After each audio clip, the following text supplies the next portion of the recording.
Hello everyone. So today for my lunch, I am cooking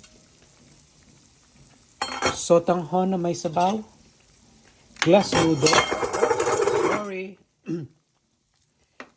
glass noodles na may soup, sa Tagalog bihongke, tapos may boiled eggs din siya.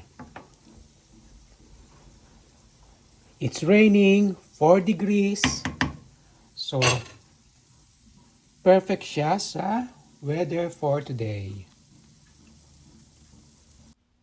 So ito, luto na ang bihonke. Smells very, very nice.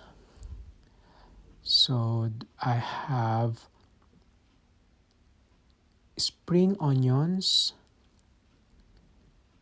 fried garlic, carrots, tapos boiled egg as well. Ang bango niya guys. Tapos matching with toasted brown roll with butter. So let's eat. I'm so excited. I haven't had it for a while. Wow. Very, very tasty. This is perfect for this weather.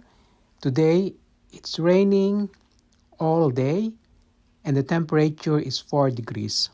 So yeah,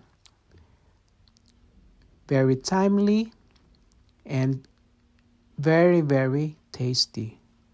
Sabaw pa lang, pang-ulam na. Ang sarap guys. Na-miss ko talaga to. Look at that. Umuusok-usok pa siya. Masarap talaga. Wow. How about you guys? Have you tried this? Tapos ang toasted brown bread is yummy as well.